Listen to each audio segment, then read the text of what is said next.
Go! I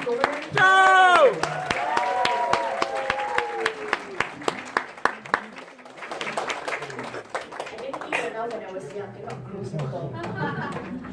Good evening, everyone. Can you all hear me? Yes. Wow, what a really nice crowd. I didn't expect a full room like this tonight, so it's very overwhelming, and I'm so thankful. Thank you for being here. And give yourself an applause because the fact that you're here, it means you love yourself and the people around you. Big applause for yourself. I was here a bit earlier, and I had some people come to the door and ask me, who's the speaker tonight? Is she a doctor? Is she a nutritionist? What am I? So let me give you a brief introduction of myself. Now, this particular talk is into dedication of my dear brother. He's not my real brother, but a very dear brother of mine who fought a really good fight with cancer, and he just left me this year. I dedicate this entire talk to him. Okay, cancer is not new to all of us. I'm sure. If I can ask anybody that you know close to you that has cancer, or somebody close to your family that has cancer, can you raise your hands? Okay, look around us. That's how many encounters we have that are close to us. But what can we do to help them? Now, cancer is something that not much has been said about the prevention of it, because purely there's not much money to be made of it. And a lot of drugs, they're the ones that are making lots of money, your chemotherapy, your radiotherapy, etc. Okay? Now, you all can see this basket of fruits and vegetables. So what is it about? This story came a year ago. Can you see this basket here? This is where my journey started. Now, my journey with cancer, to find out more, just didn't start 1 year ago, but more than a decade ago, when I used to volunteer for Dover Hospice. So I've always been in contact with people who have cancer. But my true journey started with, this was his last birthday that I celebrated for him and his family, and his youngest daughter, as you can see, is only 9. So this talk today is really to empower each of you to make informed decisions, to know what we put in our mouths, and to understand our bodies a lot better. So I'm no nutritionist. I will share as much as I can with you. I hope all of you benefit and listen with your heart how we can make our lives better and our family's life better. All right? Now, today I'll be sharing with you about understanding angiogenesis. Sounds like a really big word, okay? But not to worry, we'll break it down. What's anti-angiogenesis? And then beating cancer in its own game. Rediscovering our food, as well as resveratrol, its benefits for us. Okay? Now, there's a medical revolution happening around us today. I don't know whether you'll know or not know. It's only the last 1 decade. As we speak, a lot of scientific research is ongoing. So there's a lot of medical controversies. Now, this is the latest medical breakthrough, which is called angiogenesis. Now, what is it essentially? Essentially, it is, I don't want to dwell upon it because it is about our blood vessels. Now, all of us are made up of a lot of blood vessels. If you can see, we are made up of 60,000 miles of blood capillaries in our bodies. Do you know how long that is, right? Now, so what does that mean? There are the vessels of life, and as I will show you, they can also be the vessels of death. Okay? Sounds scary, right? Okay. Now, understanding about angiogenesis. Now, angiogenesis basically is blood vessels. Now, we don't essentially grow any more blood vessels in our body. We were born with the blood vessels given to us by our mother. Okay? But in only few instances where our bodies will actually grow blood vessels. Anybody knows? Well, there are 3 instances where our body actually regrow blood vessels. Anybody? Pregnancy. Fantastic! Pregnancy. That's number 1, right? So pregnancy, we grow blood vessels where it connects the mother to the baby. That's number 1. Number 2, anybody else? No. Number 2 is uterus lining, again for the ladies. Okay, menses. Fantastic. Number 3, injury. So when we have a cut, blood capillary grows under our scalp for healing purposes. Okay, so now capillaries are really adaptable. They are the vessels of life because why? Like in liver, they form like channels. What do? They detoxify. In lungs, they line our lungs like air sacs for exchange of gas. In muscles, they corkscrew when we contract so that we don't get circulation cut off, right? And in nerves, they're like power cords that helps our nerves provide its nutrients and oxygen. Okay, so these are our vessels of life. Now, how it works is like this, okay? Now, we all have normal balance of how our blood vessels are, okay? Now, think of it this way. Angiogenesis is like an elegant way of check and balances. So, it is a stimulants and inhibitors. Now, when we need blood vessels to grow, for example, on those 3 instances, our blood vessels will grow. But when we don't need them anymore, our body will then stimulate inhibitors to then prune our blood vessels back to the baseline. Okay? Now, similarly, when we don't have enough, then it will stimulate and then we'll grow our blood vessels. Okay? So this is all great. This is angiogenesis, how our body works. The problem here lies when angiogenesis is out of balance. That means we grow and it don't prune. Or we need blood vessels, it is not growing. The stimulus doesn't work, or the inhibitors don't work. So then what happens? Angiogenesis out of balance. So therefore, when we don't have excessive, what happens? Cancer.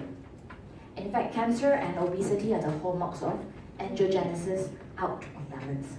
Now, when we have insufficient, now these are the problems that we have: stroke, hair loss, etc. Okay? So this is angiogenesis. So now what is the latest milestone? It is called anti-angiogenesis. So what is it? Now, like I said, they were the vessels of life. They are also the vessels of death. Now, these are, now, you know, all of us essentially have cancer tumors within us, but they're not harmful yet.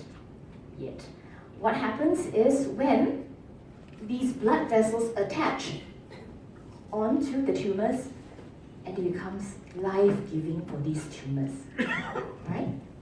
Now, so anti-angiogenesis is the prevention of these blood vessels attaching onto these tumors. Okay, now see, all cancers start out harmless. And in fact, there was a study being shown that in an accident, the autopsy, right? Now people, there were 40% of women between 40 to 50 years old all had cancers, right? And 70 and above, all of us had, 100% of all of us had thyroid cancers, but they're harmless. So how does it become harmful?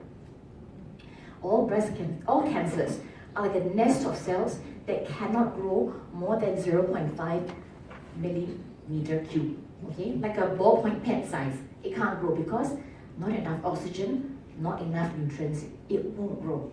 Okay, but when angiogenesis is out of balance and blood vessels get attached, see, from harmless become harmful. That's when nutrients, blood supply, oxygen feeds on these tumors and allows it to grow. The difference is that when this happens, right, they're because they're tumors that are not like our regular cells. So they will take whatever food there is and it starts to metastasize because it comes out of the bloodstream and it travels. So it metastasizes. So that's what we're trying to prevent, which is why I say they can be the vessels of death. Now, before I show the graph, can you just shout to me what do you think are the major causes of cancer? Stress. Excellent. Some more? Diet. Some more? Like smoking. Excellent. Yes. Diet accounts for 30 to 35% of cancers. Stress as well, etc. Now you can see obesity here, it's 20 to 20%. Now, tobacco as well. And this is a scary thing, right? Okay. So now, anti-angiogenesis. Basically, it is what can be added into our food that is naturally anti-angiogenic occurring that can help us to prevent. Now, I really don't like to use the word prevent cancer because when we use the word prevent, and then when we are diagnosed with cancer, we feel the guilt, we didn't do this, we didn't do this. So I like to use the word risk reduction, okay? Now, so now we know and we understand about angiogenesis, anti-angiogenesis. Now you want to talk about what wellness means to you. So what is your idea of healthy?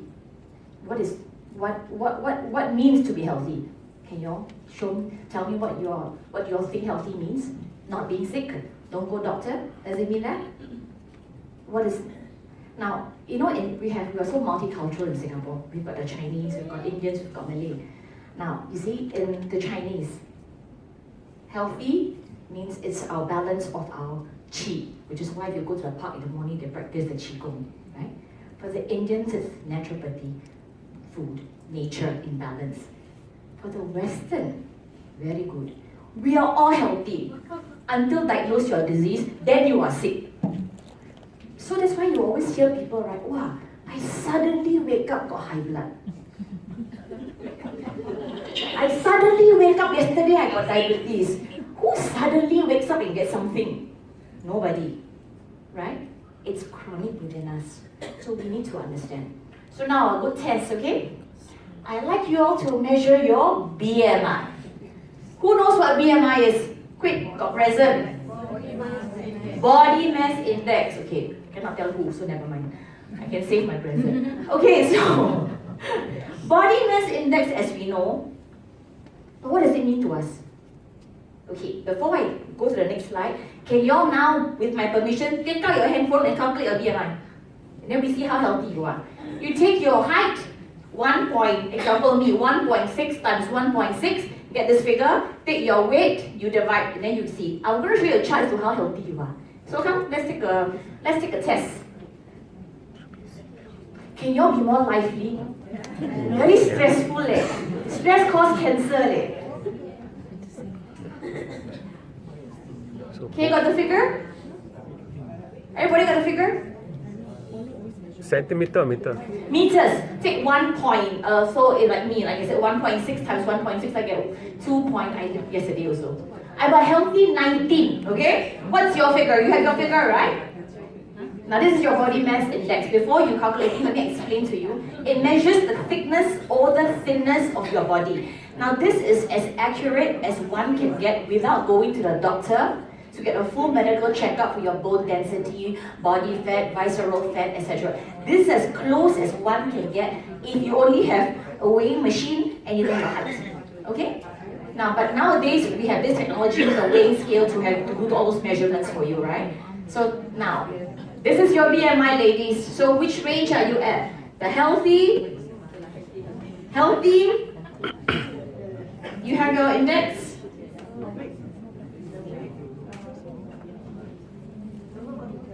Huh? Calculate. So if you're mom, if you're 1.5, you take 1.5 times 1.5. Take this figure, remember it, and then use your weight. Your weight, example 52, you divide by that figure. So are you? Okay, so now men. How healthy are you? Very healthy. Very good. This is only one aspect, okay? One aspect of it. Why is thickness of utmost importance? Because fats surrounding your belly, it's what we call adipose tissues, are really bad. So why is it called visceral fat? These are like gel-like fat that wraps around your major organs like your liver, your pancreas, etc. Okay, so these are really bad. Why is fat not great, apart from not looking confident and nice, is that fat are hormones. And a lot of hormone-fueled cancers are from fats. What are hormones-fueled cancer? Breast cancer, prostate cancer, ovarian cancer, uterus cancer. So these are cancer caused if you are overweight and obese. Okay. So now we know roughly where our health status is. I want to go back to the crux of this presentation of risk reduction. Okay, so how can we reduce cancer? In our lifestyle today, if I say everybody have to do physical activity, 30 minutes daily, is it hard or difficult? Very hard. Have to wake up early, come back tired, traffic jam, MRT breakdown. Very hard to squeeze in this 30 minutes. But you know something? Physical activity, if you go to the cancer, the American cancer, there's a list, a checklist of the 10 things. 30 minutes of vigorous activity is needed for very potent risk reduction of almost all kinds of cancer. For women, 30 minutes of vigorous brisk walking reduces breast cancer. 60 minutes of high physical activity really helps colon cancer. Very, very potent. So my advice to you is, it's a choice. Being healthy or not, it really is a choice. And the choice, if you are now aware, you have to adjust your lifestyle for risk reduction. Because activity is one main component that will really increase the chance of survival and decrease the chance of reoccurrence for cancer survivors. Okay, I did mention to the gentleman before, I was mentioning to you about the Qigong. And if you actually did Google, there's one particular physical activity, because it's our breathing and being calm, there's this Qigong Swai to actually promote anti-cancer. And if you can do 500 to 2,000, it's excellent. So I'll give you an example. It will be like this: 1, 2, 3, 4, 5. Okay, at 500. 500. Okay, so this is excellent. So you calm yourself down, concentrate on breathing, and this is one very, very, very good activity. Okay, so if you cannot go to the park or go to the gym or whatever, at least at the night, do the Qigong Shuai. Okay? Second thing, our diet. Okay, weight. Okay, now, I'm going to touch on weight a lot for obesity. Why? Because obesity and cancer has one common denominator, and that's angiogenesis. Okay? So, with regards to weight, we will talk about my basket of fruits. Okay? And then we talk about diet. Now, it's not what we eat that causes cancer, but we need to realize is what we don't eat enough of. Okay? So there, this is your activity. Okay. I like this mice. Okay, now this doesn't look like sorry. This doesn't look very much like a mice, like a tennis ball. Okay, now this is the genetically overweight mice. Okay, that eats and eats and eats, and then this is the weight. Okay, and this is a normal mice, this weight. Now, if we feed this mice, like a tennis ball mice, androgenic therapeutic food naturally occurring, the weight drops. Stop program, gains back the weight. Start the program, lose the weight. Like what we normally do, yo-yo diet, like this. Okay, so then how do we maintain permanent weight loss? For not just for looking good, but for health purposes. Okay. One other thing that is very important before I go to food is sleep. A lot of times, we live in a very stressful Singapore. We have children, we have work, some of us have 2 jobs, and sleep is very important because it balances our circadian rhythm, right? And a lot of chronic diseases come from lack of sleep. So when our grandparents tell you early to bed, early to rise for healthy, they were right about this concept. Okay. Now, so eat regularly. People don't eat enough, and I also want to bring this to mind that we need to eat 4 times a day to lower the risk of obesity, which I will explain to you why. It's all about balancing. You see, the key secret here of weight loss and everything else in life is balance. Balance of what? sugar levels. Okay? So, yes, the good news after all the gloom is cancer and all that, right? Can we eat to starve cancer? The answer is yes. That's why we're all here to learn, right? Okay, fantastic. Think of it this way, okay? This is our body, like a garden. The cancer is the weed. What I want to do today is purely to tell you how to make this garden the most inhospitable place that this cancer cannot grow. Because what you are feeding could essentially be fertilizers to these weeds. So therefore, if you feed it, it grows. If you starve it, it stops. Okay? So therefore, we are here to rediscover. We just keep on eating. Earlier on, during the earlier talk when Prajit was here, he was just joking with everybody. What did you eat Chinese New Year? Peanut, pineapple tart, bak kwa. Wow, fantastic. Okay? We really need to rediscover the foods that we're really putting into our mouths. Okay? Okay, I think this is an age-old question that people who have who read or who are cancer survivors, who have friends going through cancers, they always say, sugar cannot eat, because sugar feeds cancer. Am I right? Who has heard of this? Everybody, right? Okay. So, do sugars cause cancer? Glucose? Any other answer? Yeah. Okay. Glucose is needed for ourselves. Every part of our body needs glucose. Even if we don't eat sugar, our body is very clever. It will make sugar. It will make glucose from fats and protein anyways. Because otherwise, our brains cannot function as well. Okay? Now, there has been a lot of controversy in the medical arena industry, which I said, and there has been a lot of research that says don't eat sugar, some say eat sugar, so what's going on? And as we speak today, this investigation is still going on.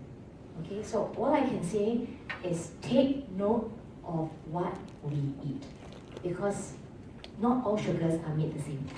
There are different kinds of sugars, which I will tell you. Okay? And when we come to sugars, we're going to talk about the glycemic index. Okay? Now, I mentioned earlier we have to eat 3 to 4 to 5 meals a day to maintain sugar levels, and I'll explain why. And why? Now, not all foods have glycemic index, only carbohydrates. The proteins, they don't have. Okay? Now, glycemic index, who knows what glycemic index is? It's how the body absorbs sugar at what rate. Okay? Now, you see this portion here. If we successfully maintain all the time blood sugar levels at this point, this is optimal fat burning. Okay? Now, when you don't eat, what happens, right? It dips. And then what? They say a hungry man is a angry man. Why? Because the body needs fuel. The body needs fuel, so it stimulates. What happens? You get irritable, and then you go on this craving binge, and then you eat. And you eat a lot, what happens? The body stimulates what? Insulin. Insulin will spike. And then when insulin spike, what happens again? The body says, oh, low on fuel. Then again, then it becomes a roller coaster. Then you cannot control your diet. Then just why you always blood sugar rise, insulin drop, sugar blood rise, because you have hunger pangs. Right? And then we cannot maintain our sugar levels.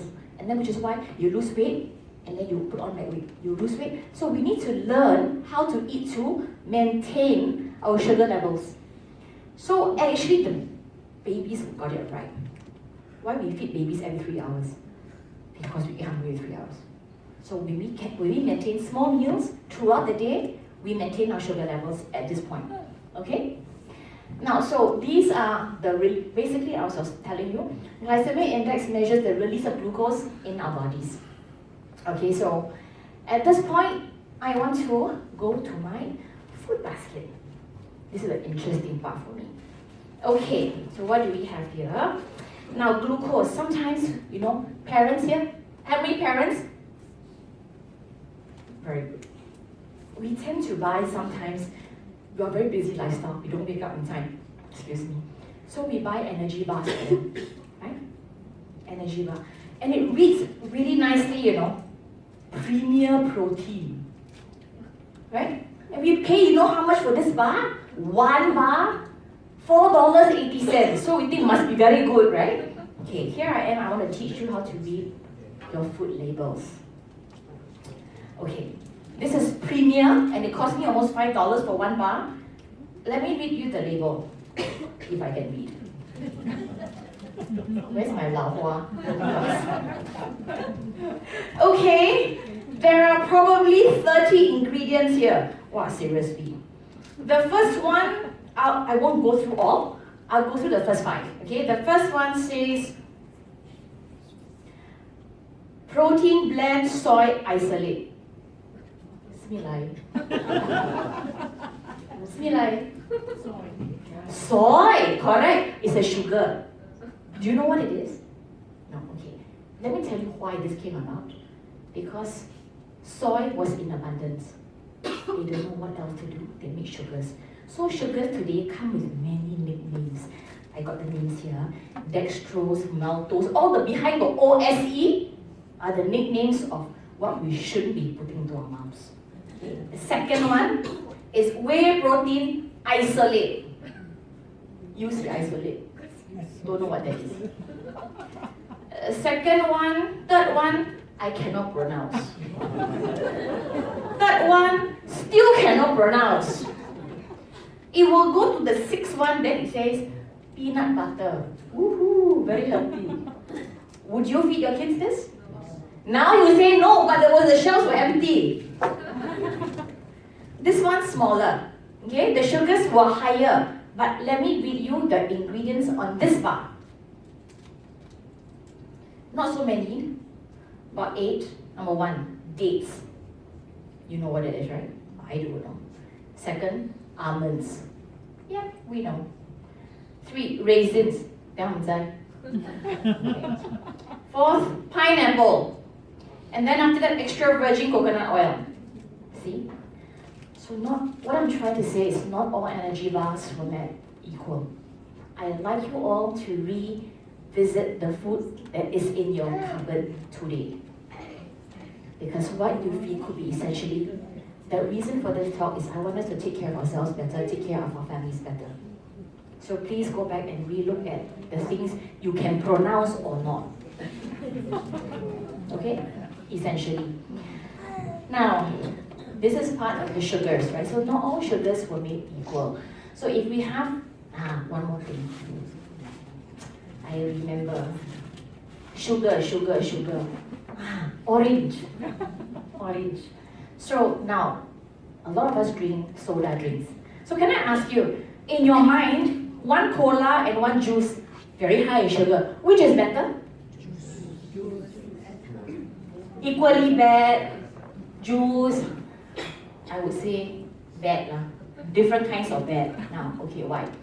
I encourage all of us to relook at our foods and eat whole foods. Whole foods. Now, but is orange what? Very harmless one. Why cannot juice? Who knows the answer? Why cannot juice? Or why we shouldn't juice rather? No fiber. Example, you eat 3 orange, I'm very full, right? But when you drink 3 orange juice, I can drink two cups. Okay. When you drink orange juice, or when you make tea, you put in 2 teaspoons of sugar. What happens? It goes in the body, and the body says, wow, sugar load. And then it spurts out insulin as well as insulin-like growth factors to digest. But guess what? There is no fiber. What happens? It goes to storage mode. Fat. So it's bad for us. So let's really try to eat whole foods. And then, like I said, we try to go from the less adulterated food, less processed food. So the less processed food, the better it is for us. So let's stick to whole foods, okay? Now, so back to carbohydrates. Now we try not to eat. These are the low GI, the medium GI, and the high GI foods, okay? Now, let's try not to eat naked carbohydrates. What does naked carbohydrates eat? It means potato chips. Things like that, right? So when you want to eat, choose your carbohydrates, and then I will always recommend to eat in food groups of 3, meaning eat your P, F, C. Who can tell me what PFC stands for? Protein, carbohydrates, and fats in moderation. So everything, like I say, is in moderation. Eat 3 to 5 times daily to maintain our blood sugar level, choosing our foods carefully and not like this, okay? Now, I come to bread. I forgot, I didn't see this one, so big. These 2 bread look very simple, very similar. One says Hokkaido milk toast, so delicious. The other one a bit boring, smart carb, low sugar. What do you think? What would you choose? Yeah, okay. Now let's look at the glycemic index for this. Now sunshine bread, I feel, has been really, really good because apart from the glycemic index, now glycemic index basically shows the absorption rate, but it doesn't show the glycemic load, which means the serving that you eat. But this one has. And I think it's very dutiful to have us informed consumers. We really need to be more informed. And this is the glycemic load, which means per serving for our bodies. So this is a very good choice. In the market right now, the most carbohydrates is about 31%. This is about 21%. So it's a lot of difference in terms of your glycemic index, because why? It will spike your insulin-like growth factors, and a lot of problems. And insulin-like growth insulin as well as insulin-like growth factors promotes inflammation. As I said to you now, inflammation when you get a cut, right, or you have a surgery, it's very normal because you get fever and redness and swelling. These are the body's own immune system because there's surgery or there's a cut. But what happens when it's unprovoked? Unprovoked, and you have inflammation. That causes cells to mutate. And the mutating means becomes malignant. So that's why we really have to be very careful at not overproducing our insulin, apart from the weight part. Okay, so let's be very careful. Okay? This one no need to talk so much. We all know is, I don't know what it is even. Who know? We know it's sausage, but who knows what's inside? So we don't know, we stay away. Okay? Second, red meat. So we try to keep red meat to a minimum, maybe about 20 grams a week or so. Now why? I do just want to highlight the point about beef, because today's environment, the beef don't eat grass. They eat greens. They eat corn. Cows were meant to eat grass. So that's why they need to inject the cow hormones so they can digest in the stomach, and a lot of issues. So let's just try to eat white meat and fish that are high omega-3s, okay? My next favorite, cruciferous vegetables. Do you know that not all vegetables were made equal? Now, cruciferous vegetables are super antioxidant, anti-inflammatory, etc. because they contain indole-3 carbonol as well as sulfur. And I'll give you examples of cruciferous vegetables. What's this? Kale. Wow. This audience very good. I asked someone kale, they thought it's kailan. Okay, sure. Same family, also cruciferous. Same family. So, but kale, it's amazing. Now, why is it called cruciferous? Because it grows like a cross. The other amazing cruciferous vegetables that we should really add, because they have, I'll repeat myself, you can never eat enough cruciferous vegetables because they have anti-angiogenic agents. Okay, these are your cruciferous. Who knows what this is? My favorite. No. Fantastic, you got a present later, please. Too late. Okay, broccolini, excellent. So it's a broccolini. So apart from these more Western vegetables, I want to tell you the Chinese are also cruciferous. Your bok choy, okay, your watercress. These are super cruciferous vegetables that have very good. They not only are able to be anti-cancer, they actually help to the cells apoptosize as well as prevent mutation. And these are really excellent foods that you cannot eat enough of, okay? Then let's come a question. Do we eat raw? Some people say, so you know I know how to eat already, right? So do I eat raw better or don't eat raw better? How is the best way? What is the maximum amount of anti-cancer enzyme? Who can tell me broccoli? Cook or don't cook? Cook. One more time? Don't cook. You came before, is it? Okay. Yeah. Now, broccoli, same like garlic. Best to eat raw, and then you crush or you need to chew them for the active anti-cancer enzymes to be most active. Now, if you cook them, does it kill? No, it just reduces. Okay, so this is excellent. It's so excellent, I tried to eat it raw and burn my tongue. So those who cannot, then take the pill. But you know, if you can, like you eat popiah, you spread. These are excellent. You cannot eat enough of these natural. That's why you see, Mother Nature is so amazing. They have laced us with so much of naturally occurring anti-angiogenic food that we need to load ourselves and our family. I want to come back to one point, which, how much have you all eaten today? Have you eaten your 9 servings of 5 colors today? Sadly to say, because in our environment, we order chicken rice. So we have white rice, 3 cucumber, and some chicken. Right? So like I say, we need to look at our lifestyle. And you know, people tend to say, oh, but my grandmother last time. Let's not talk about last time. The pigs eat different food last time as well. So did the cows. You know, and pesticides were grown, new drugs and pesticides for the last 10 decades. So let's not talk about the times when police wear short pants. Okay, let's relook at it now in today's environment where we are current, right? So back to my broccoli. Yes, it's best to eat raw. So what I recommend always is to mix your cruciferous. So in the morning, you're gonna eat your broccoli with your breakfast. Then afternoon, have a cooked bok choy. You know, so mix. And do you know how many servings? Oh, just now I say. How many servings of vegetables should we have of 5 different colors? 9. So do we eat enough? So why is it that despite so much of research going on in cancer, not that the figures have gone down, cancer rates have gone up the roof? Why is that so? Because of our lifestyle.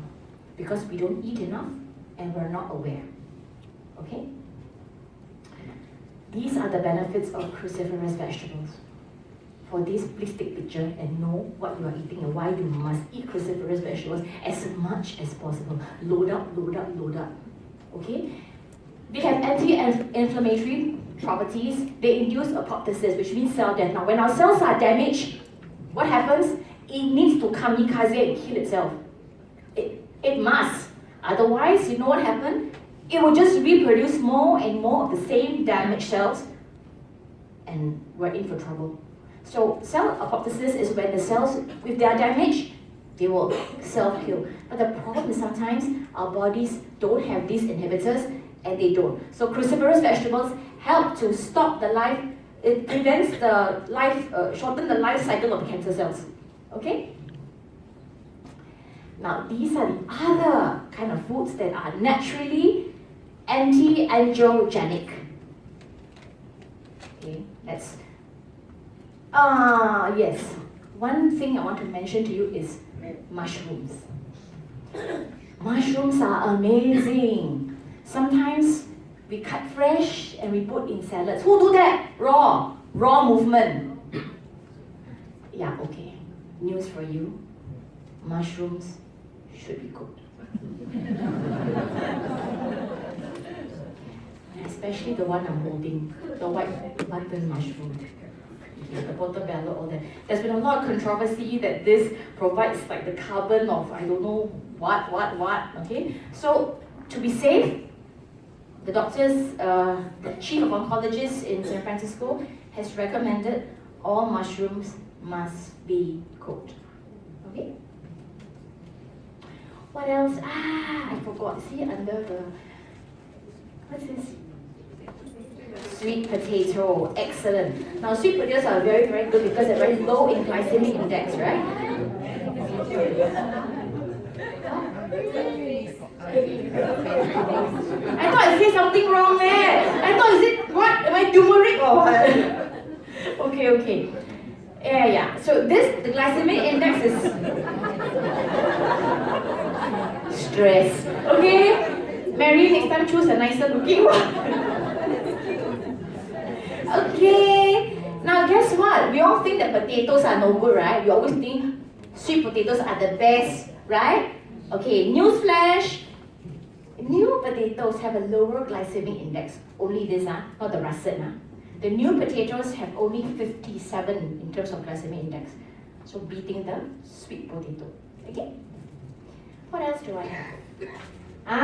Okay, so now we're at cruciferous vegetables, we have turmeric, etc. Oh, okay, yeah, this one. Turmeric. This one, the Indians got it right. Add turmeric to everything. I will show you a graph later that turmeric, you know, they say, take your food like your medicine and your medicine like your... Yeah, you ready? Eat medicine like food? I don't think so. Okay, not paying attention. Okay, so therefore the turmeric is really excellent. Okay, it's really high in glutathione and it's very anti-everything. Okay, so in this talk, anti-everything is good. Antioxidant, anti-inflammatory, anti-everything is good now, okay? So this is really good. So for the Chinese, you fry vegetable, cabbage, 1 teaspoon of turmeric. You fry... Okay, no laughing matter though. It's one of the highest as compared to drugs, which I'll show you the graph later. This is your natural herbs that Mother Nature has given us. Okay? Turmeric. This is your servings. Okay? Now, so therefore, you eat more servings, likelihood to reduce your weight as well. Okay, now, I want to ask a very important question. Most people will ask, is eating organic important? Because it's very expensive, right? So is eating organic important? Can somebody answer? Why? It does not contain pesticide. Less pesticide, very good. Is that the main reason? Yes? No, they dissolve the natural and organic stuff. Yeah. Okay, so what else do I have in my fruit basket? I think that's about it. So therefore, okay, this is some cells part, and this is what I wanted to show you, how resveratrol is able to curb 60% of cancer. Okay? Strawberries, fantastic. Now we all know that all these bright colored fruits and vegetables are excellent and high in antioxidants and etc., right? And I want to mention something about pesticides, somebody just saying earlier on. Now, you know, we really need to be very careful with the food that we put in our mouth because pesticide is inevitable in all our fruits and vegetables. So, and especially for the strawberry, why do I say that? Because can you see it's got all these little holes and it really absorbs pesticides. So with regards to strawberry, please soak them in white distilled vinegar or in salt and to make sure, because this really absorbs a lot of pesticides. In particular, the strawberry, which although is very high in terms of anti-angiogenic factor, but let's be very careful with strawberries. So if possible, if you have to choose between this and that for organic, I would go for organic strawberries. Okay? Yeah. Soybeans. Soybeans are very high in isoflavonoids, which will actually help to inhibit breast cancer in women. So, but again, there's a lot of controversy in soy, so let's take it to moderation, okay? Now we go to back to the reserve, something that is resveratrol, something that is less controversial. Now, you know, have you all heard of the French paradox? Where they say 1 glass of red wine is really good for the heart health. So back in the 1930s, when they did a study, why the Americans had a very high diet as well as the French, but why the French statistics was the lowest, and in that search for the reason, they found the component in the skin of red wine, which is resveratrol. Okay, so, wow, very lengthy. What is resveratrol? But essentially, it is an amazing property that helps, apart from cancer, so many other things. including regulating our circadian rhythm. Circadian rhythm is, again, like I said, we need to sleep. Sometimes in our stressful environment, we don't sleep enough. So therefore, resveratrol basically helps us to, in the daytime, have more energy, but at the nighttime, increase tiredness. So you will fall asleep, and you need to fall asleep. And that's what they call beauty sleep. When ladies got function to go to, or have to some high school reunion, then we want to sleep for that 1 week, because we know when we sleep, we know better. Correct? Huh? Ladies, correct or wrong? Yeah, correct. But what we don't know is that damaged cells just duplicate the same damaged cells no matter how much you sleep. Okay? So therefore, another study has shown that resveratrol is amazing for collagen. So apart from circadian rhythm, collagen, it helps with neuroprotect. Now, the other thing that I want to tell you that I don't think it's here is that now all of us are made up of cells. More than 60 trillion cells within us. Now, how we repair, we regenerate, and we replace our cells is through cell duplication. Like I said, cells, when they're damaged, just produce the same damaged cells. Now, what resveratrol does is, now, like I mentioned to you, my advice to everyone here today is to open your fridge, open your cupboard, and take a look at what's inside your house. And what is fertilizers for cancer and causing it to grow and sprout, and what isn't.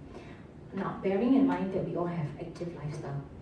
I'm using the word active lifestyle. We don't really want that. Not the kind of active that we're looking for, but we are stressful from the rat race of life.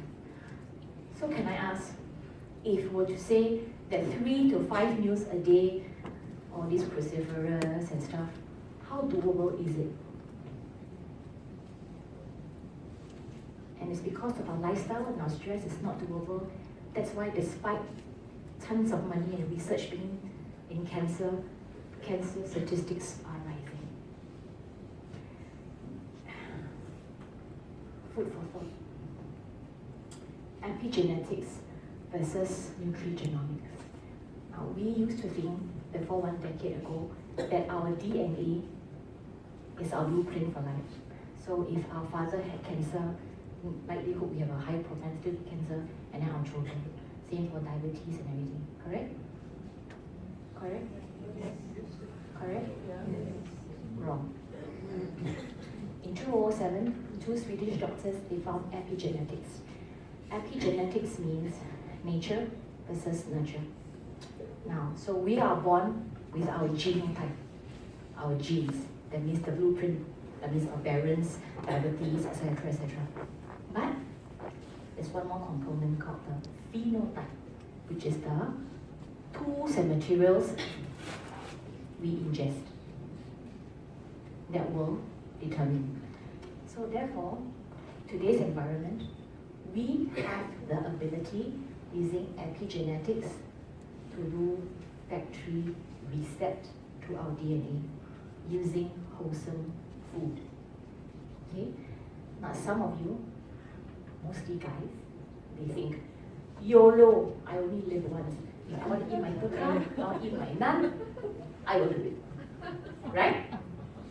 Okay. Newsflash.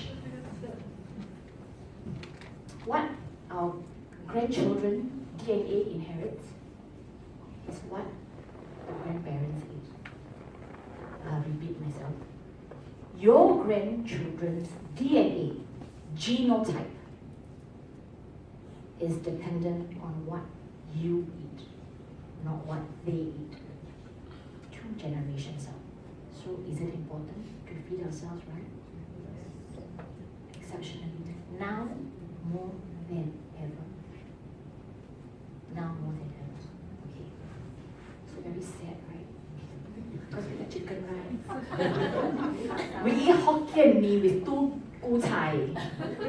We eat bak chor mee. Right? It's sad. It really is. Right? Because salad stock, right? One small salad is $14. Yeah, it's true. I went to exercise today and then I ran to Takashimaya and 3 persons ate salad and came up to like $60. That's healthy eating for you. Okay? So then how do we have peace of mind? How do we have peace of mind eating our laksa, our Hokkien mee, our chicken rice, on the occasional, and we can take care of ourselves and our children? Okay, the litmus test is this. Maybe you can, do this, right? The litmus test is, can our children do this?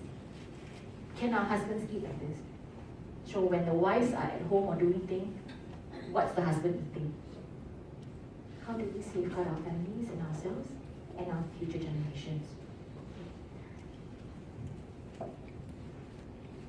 The answer is nutrigenomics. That's the solution. So what is nutrigenomics? Nutrigenomics essentially means nutrition right down to your DNA levels. So this is the part of that I think that is the latest in the last 1 decade that we can reverse our health, but we just need to be very careful. Now, again, I'm going to say that the first choice is always wholesome food, things that Mother Nature has laced for us and blessed us with. That is always your first choice, wholesome food, wholesome grains. Okay? But in the event that you cannot, then there are solutions. There are so many solutions out there in the market. Okay? And I'll give you an example. Can I have resveratrol wizard? Thank you. Anyone, just a whole box. Yeah, okay. So anyway, this contains resveratrol, not 1 glass of red wine, but essentially in each little pocket, 186 bottles worth of resveratrol. Now, the beautiful part is this is not supplements. Okay, can I just go back a bit and tell you what's the difference between supplements and nutrigenomics? Now, so if I have calcium deficiency, so I take calcium pills. Or if I have high blood or whatsoever, high cholesterol, diabetes, right? So doctors will tell you this medication is, what's the keyword? Lifelong. Lifelong. Why? Why lifelong? Lifelong because it only deals with the effects of aging. When I say the effects of aging, I do not mean 47 years old. That's aging. No, it's not. Aging is cellular age. Okay? So I'm going to tell you. So are two 20-year-olds the same? So clever. Yes, they're not. So even if you buy insurance, the insurance agent asks you, do you smoke? Right? And then if you smoke, what happens? They slap some premium on you. Is it they're frowning a lifestyle? Or is it a bad habit you want to stop? Or what? Money making is not. It's induced oxidation. Oxidation causes your cells to be damaged. Oxidation. So therefore, supplements deal with the effects, which means all these are effects of aging, which means your Alzheimer's, your high uric acid, all these are disease of aging. So the minute you stop the supplement, the symptoms persist. You stop your high blood pressure, tomorrow go up. So medication basically suppresses or push up. But we need to tackle down to the root cause of aging. Your cells. We're made of cells. We need to tackle the root cause of cells. So there must be something that we can do to reverse this, that can cross the cellular membrane to go right down to DNA level and to help to boost our mitochondria. Mitochondria are how they use energy, incidentally. So something that must penetrate our cell membrane to do fundamental DNA repair. DNA repair. Because all chronic illnesses come from cellular level. So we need to go back down to the basics, to down to cellular level to get it done. And so therefore, this box contains the solution of nutrigenomics because it is able, using the latest in medical science, to cross cellular membrane right down to do fundamental DNA repair. Okay? Apart from it being packed with high in antioxidants, it contains this component called resveratrol that helps to boost metabolic rate. Most importantly is that it awakens 2 genes. Sirtuin 1 gene, sirtuin 3 gene. Now, we've a lot of genes within us, okay? Actually not a lot, but 250,000, okay? So now, but they're all dormant. Now we need to awaken sirtuin 1 and 3 because these are what we call the survival genes. When you're in survival mode, what happens? Everything gets ramped up. Your metabolic rate gets ramped up, your repair gets ramped up, everything gets ramped up. So because you're in overhaul mode, okay? Without this, can also be done. You don't need this, seriously. We can also awaken ourselves, sirtuin 1 and 3 gene, if we do calorie restriction by 40%. It is doable, ladies and gentlemen. It is doable. But you need to curb your diet, not once a month, daily, 40%. So with our lifestyle, can we do this?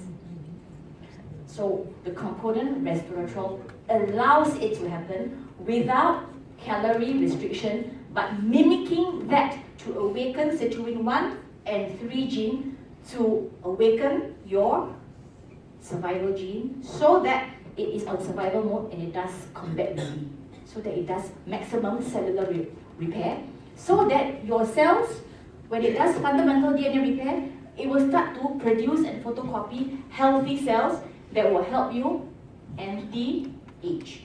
So when I say anti-age, please, I do not mean in a very superficial way in terms of health. This is a health talk. I want to thank that we walk out here, we know how to empower ourselves, make smart choices, read labels, and eat healthy. Okay? So now this is reserve. The other component we were talking about, cruciferous vegetables and turmeric. ANPN, please.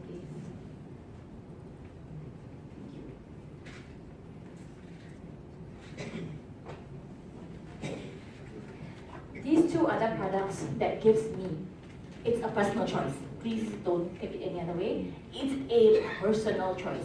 Because Rajit was mentioning, I'm a homemaker. Okay, so yeah, I was a homemaker and my key responsibility is to take care of my child and my family. And I realized through my friend that the housewife is very powerful because we either feed to give life or we feed to kill. Unwittingly. So I think it's time that we realize what we do to our bodies and the bodies of our loved ones. Okay, now these two ingredients, these two bottles, they just look like normal supplements, but I'll just tell you that the ingredient lists have to open up because there's so many, because each of them contains more than 73 ingredients, 70 over ingredients, and it includes cruciferous vegetables, it includes isoflavonoids, and it includes so many other things. Turmeric, okay? It contains so many things that helps to protect, and it has all the anti things, okay? Antioxidant, anti-inflammatory, everything. So these are what gives me peace of mind that if I go out to work or my husband goes out to work, I know that even if he doesn't take his cruciferous vegetable, which he hates vegetables, cooked or not cooked, you know, I know that he's being taken care of.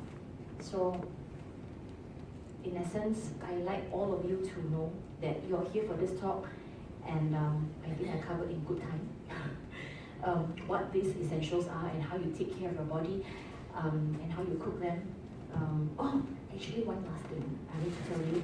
For men, because I see so many men here, and ladies who are cooking. Yeah, correct. Tomato. One very important part of cancer because it contains lycopene. But if you eat a raw tomato, it does nothing. Absolutely nothing. So this time the Italians got it right.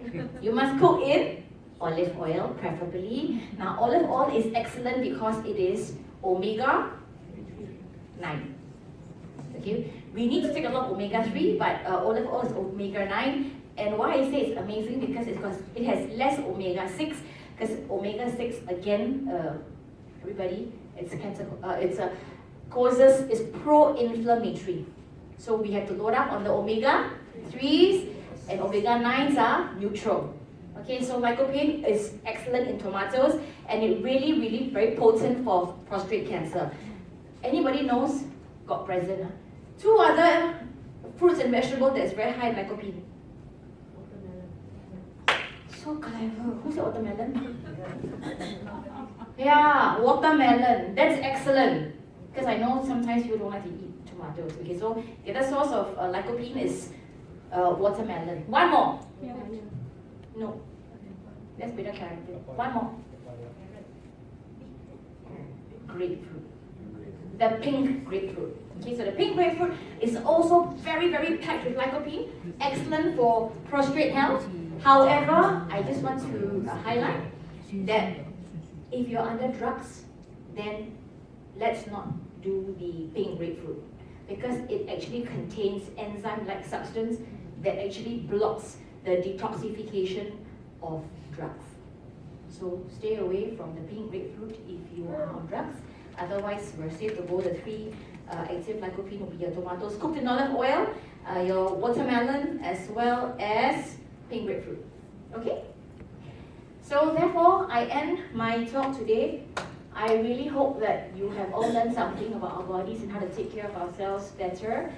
On the 19th of March, there is a talk especially about these wonderful products that gives me peace of mind at night. So it's the same time at 7:30. If you want to know more about how to take care of ourselves and our loved ones, I encourage you to come.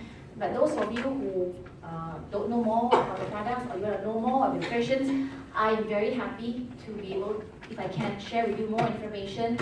I have so much of information, I don't know how to start or don't know how to stop. So if you want to catch me down, I'll be happy to answer your questions. But truly, I want to say by ending off tonight is the person who invited you to this particular talk really cared about you. Truly cared about you to come for this talk. So I really hope that you all benefited and have a wonderful week ahead. Thank you.